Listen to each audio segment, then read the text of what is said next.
second update of the game between Pragnananda and Lomasov, and in this very interesting position that we left you, a very fresh one, because I don't think any game has reached this position before.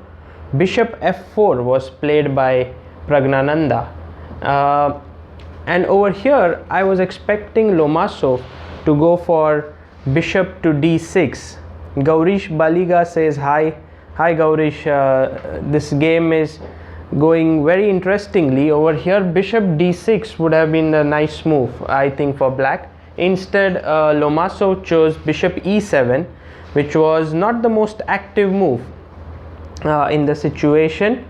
And now Pragg went on the offensive. He played c3, and again the mistake here is knight a6. I think Lomasov could have just gone knight c6 and would have a fine position. However, he went knight a6. So as you can see that after c3 the way for the queen has opened up, so Pragg went for queen b3. Now this is a nice move because he attacks the pawn on b7, and after this black is already in some trouble, because first of all white has completed his development. He has a sound position, while black king is still in the center and has some problems to solve, like the knight on a6 and things like that. So anyway, black played here the move queen to c8, and Pragg continued with the move c4, which I thought was quite logical, because once you make the move c4, it's taking advantage of the fact that black is lagging behind in development. So Lomasov played c6, trying to bolster his position, and over here white went for the move rook c1. Now rook c1 is a strong move. You are looking at directly opposite the black queen. Lomasov found that there are no concrete threats for now, so he went for the move castle. Again, fine move. And white could have just played rook f d1, centralizing his entire position, and I think black is slightly inferior. He has to find a plan. However, Pragg went for a very interesting move here. So my question is, what can be an interesting idea in this position for white? I'm sure if you have seen the game or you're watching it live right now, then you would have already found it, but I like this idea by Pragg. So can anyone who's watching right now live find the right move for white that was played by Pragnananda? I mean, it's not the only move, but it's quite an interesting one, and it makes use of a very famous chess saying which says, improve your worst placed piece. So if you look very closely here, you would realize that the knight on a3 is not the best placed piece, and Pragg is not really uncomfortable to make undeveloping moves. So he went knight to b1. Yes, Yash says that knight c2 is also possible, and I don't see anything wrong with that. However, knight b1 makes more sense because you are going to put your knight on c3, which is a much better square, putting pressure on the black center. So after knight to b1, black played the move h6, which is again just trying to make some escape for the bishop on f5. I think at some point white did have the move knight h4, trying to win that bishop, and Pragg could have done it, but anyway he was more concerned about the central play. He went knight to c3, which is a fine move, and rook went to d8. We have Angom Nongsha who says knight b1. That's correct, Nongsha. Over here rook d8 was played, and now Pragg went knight e5. Overall I think white's position is overwhelming. You know, he has beautifully placed pieces, and for a player like Pragg who plays very actively, such a position is a real danger for the opponent, because you know the Pragg can keep putting pressure on you with some new ideas, with some very powerful play. So I think Lomasov has a tough defense ahead. He went knight c7. He's making he's trying to put his pieces on decent squares. Kashif says, how about this plan for white pushing c5, clearing the queen, and b4 b5?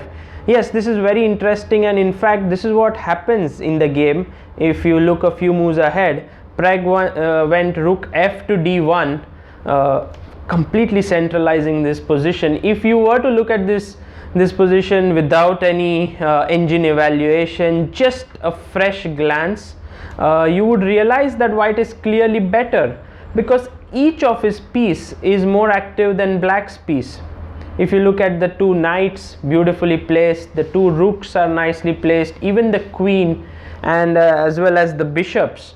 So now Lomasov went for bishop d6, and Pragg played the move c5. I think he realized that he is going to play on the queen side, so after bishop f8 he played the move queen to a4, and as Kashif said a few minutes ago, b4 b5 is a great plan. Govind Prabhu asks, when exactly should white play any e5 in such positions? I think knight e5 in general creates a lot of issues for black, because there are always some threats in the air. It's mainly controlling many squares in opponent's position. So even if there is no concrete threat, making a move like knight e5 is always great. I mean, I would make it if there is nothing wrong with such a move. So once I have developed all my pieces, and if I can jump into the center with my knight, why not? So Nangsha says, love you Sagar sir. Well, thank you so much. that's very nice to hear. Knight d7 was played by Lomasov, and I think over here Pragnananda took things a little bit too seriously, in the sense that there's a famous rule in chess which says, if you are ahead in space, or if you have more space, avoid exchanges.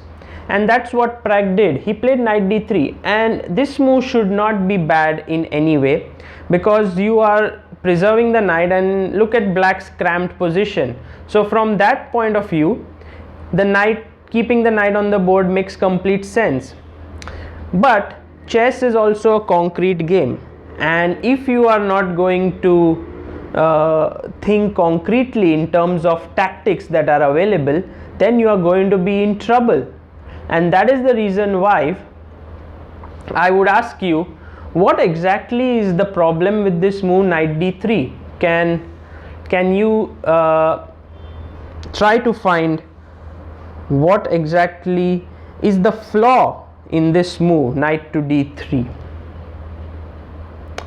Take on d3 and prepare e5. That's what Omkar says.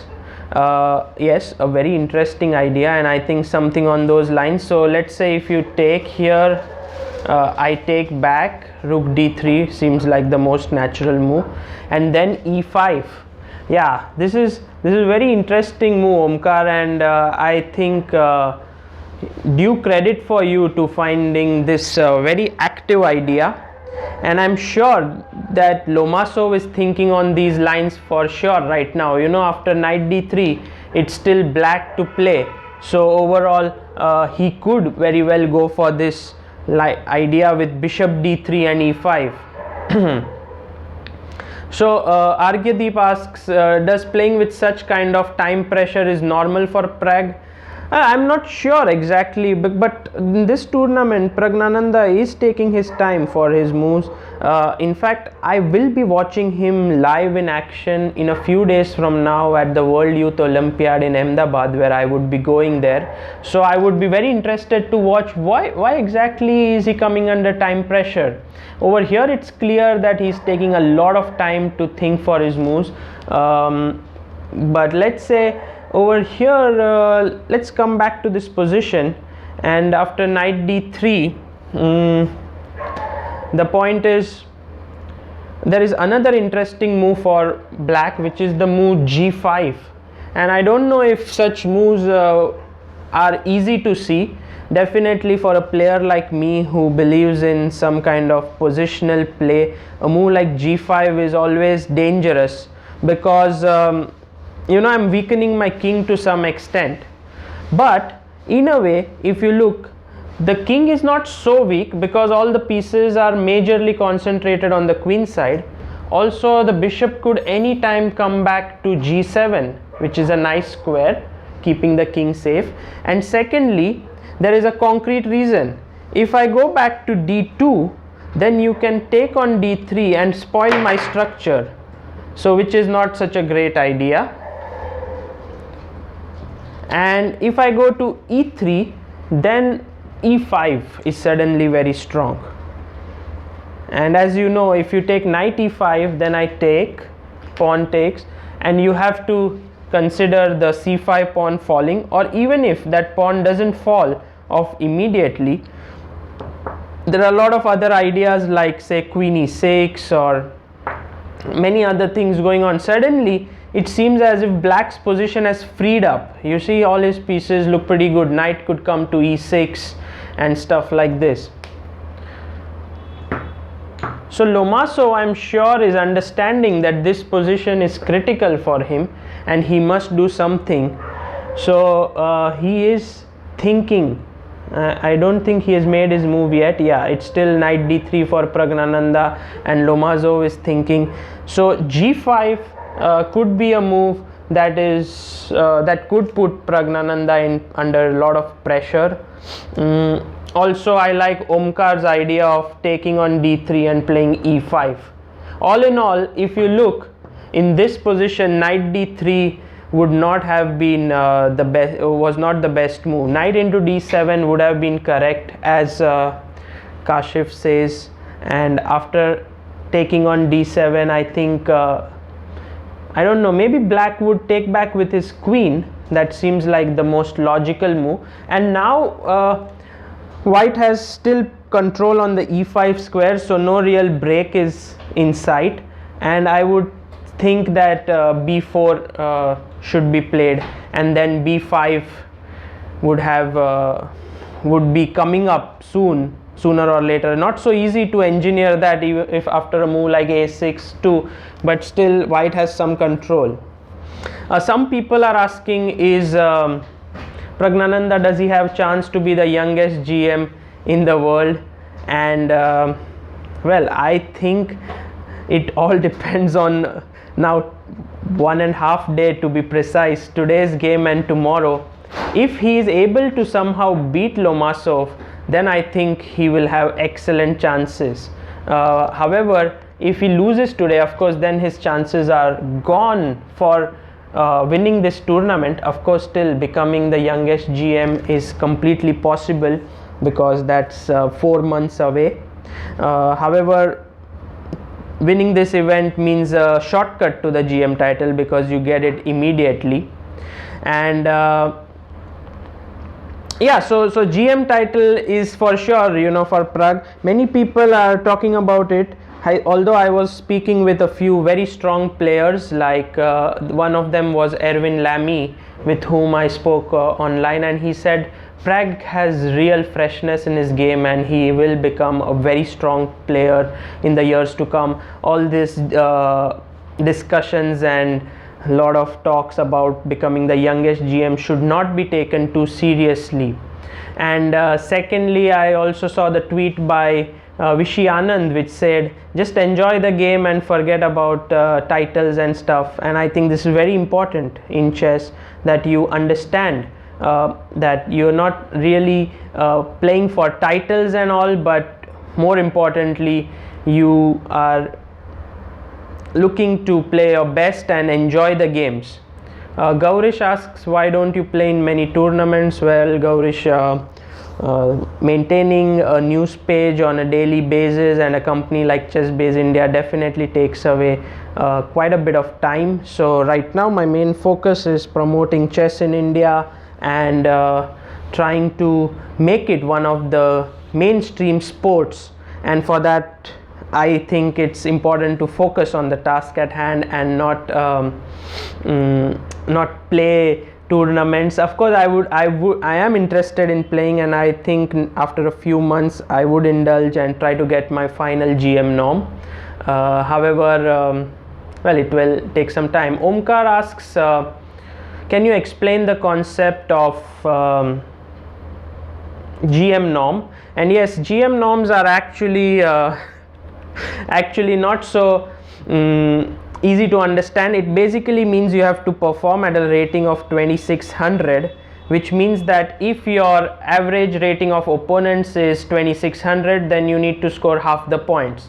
So if you play against all opponents who are rated 2600 and you score 4.5 on 9, then your performance is 2600 and you make a GM norm. However, if your opponent's average rating is less than 2600, which usually is the case because it's not so you don't play such strong events where you get all 2600. So if it's say 2500, then you need to score more points. Now what is the exact ratio of the reduction in average rating of opponents to gain in your points is relative.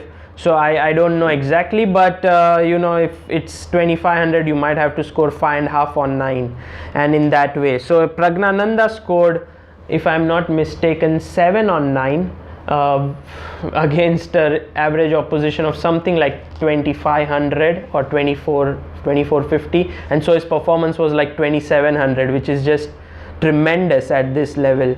I did make 2 GM norms, and in one of my GM norms I had a rating performance of 2650, but that was really one of the best tournaments of my life in the Dresden Open. So Pragnananda scoring a 2700 performance just shows how strong he really is. One of the people on the show asked me, am I going to review this book, Mikhail Marin's Pragg Defense? Well, I love Mikhail Marin, first of all, and secondly I love the Pragg Defense. So I don't know whether I'm going to review it, but I'm definitely going to read it, and I think Pragg is a very interesting opening that in general you can try. So Lomasov has made his move. That's what Kashif says. He has taken on d3, so kudos to Omkar, he has found the right move. And I think Pragg would be deciding between taking on with the pawn or taking with the rook. I think taking with the pawn somehow spoils the structure, but could be that it's much better, because then e5 loses its power, as you can then later on say you take, and then you could play d4 later. Maybe you take with the bishop, knight takes, pawn takes, and if you take, now I have d4 coming up at some point, so you cannot, I don't think you can take on c5 here. Yeah, maybe you can, I'm not sure. You have to be careful about a tactic like knight d5. But yeah, bishop f2, king f2, and then knight d5 should give black a very good position. So this is not really working. I think so that Pragg in general, knowing his style of play, should be taking with the rook on d3, but well, you never know.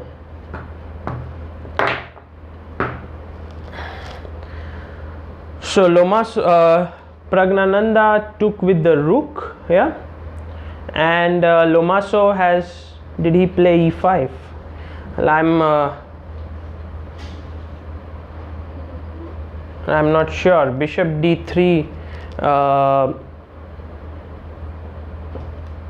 Somehow my moves are not yet updated actually. So yeah, actually he didn't play knight d3. I'm not sure because I can't see the move being updated. I took one of the comments as the move that was played. So well, let's try to see what was played. So until now it's still knight d3. I am waiting for the actual update of the moves. And if g5 was played, says Devansh, and well, if g5 was played and bishop e3 and then bishop into d3, rook into d3, e5, yeah, is this correct? Then in a way I think Lomasov has solved all his problems. If this is what has happened in the game, I think Pragg can forget about any advantage in this position.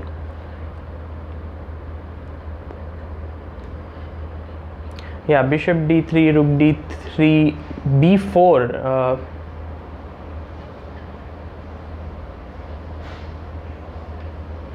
Okay, he didn't take on d3. Oh, all right. So he played the move, if I'm not wrong, well, just a second.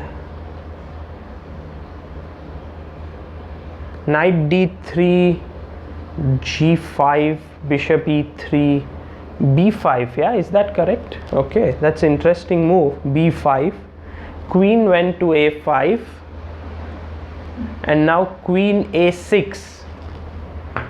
Okay, if this is what happened in the game, then we have a drastic change in situation, because our ideas were all revolving around playing e5 for black, but what Lomasov has done is gone for queen exchange. Please let me know if this is the right move update. If there's something wrong, then maybe I can correct it. But if this is the update, then it means that most probably you cannot take over here, first of all. Well, what's the issue? Because I think your queen is getting trapped. Rook a c8. Yeah. Well, sometimes in chess you have to understand, like let's for example say rook a c8, then knight b4 is very strong. So in a way this is not happening. But black has an intermediate move to take on d3 first, and after d3, if you are not going to get your queen out of there, then it means that it would be trapped after rook a c8. So you would have to find certain very tricky moves, like for example if you took on d3 with your rook, then after rook a c8 I think black is clearly better. But white has this very interesting move, knight into d5, and this is somehow all these tactical tricks coming into the position. If you play rook c8, again I have knight b4, and otherwise I can somehow wriggle out. For example, if you were to take on d5 with the c pawn, then I can play rook takes d3,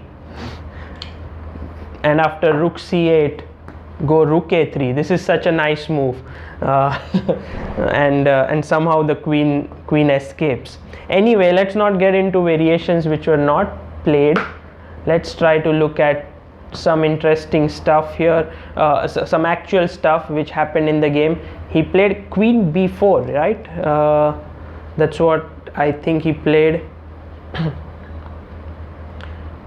or was it something else? Let me just update.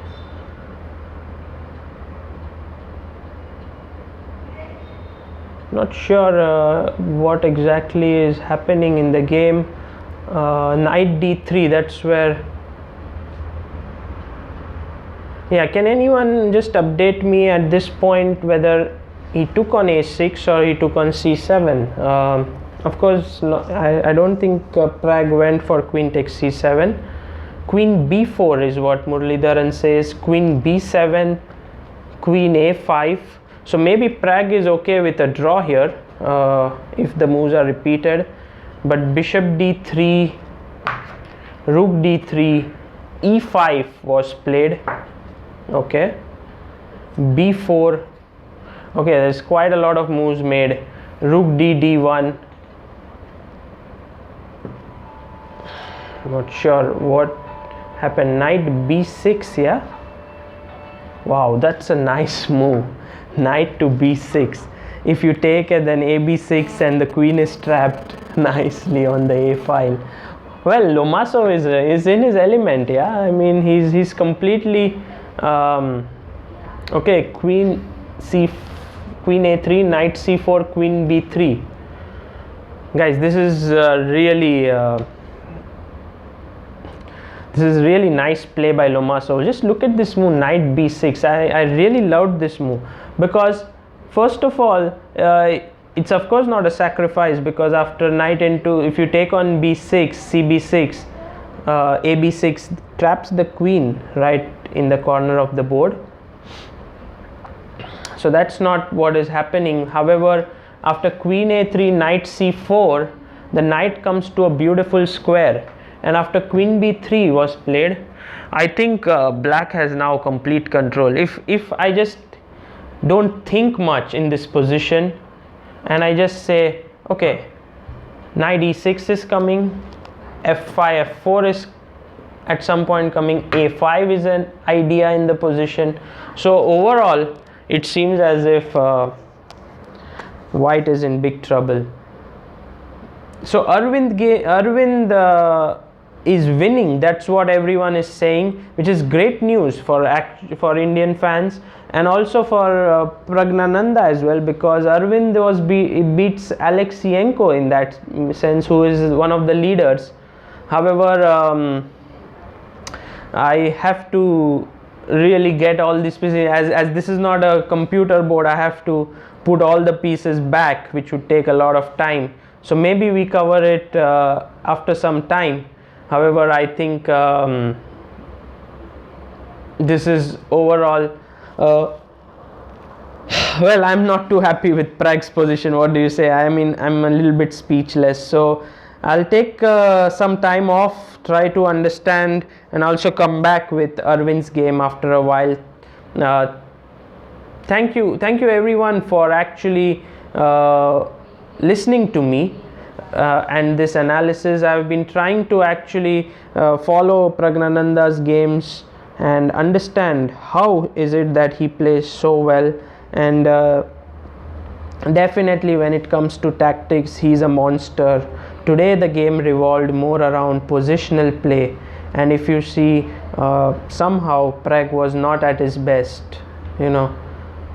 Well, in a way you can say Pragg needs two things to improve. One is his positional play, and the other one is his endgame play. If he could improve these two things, I think there is no stopping him.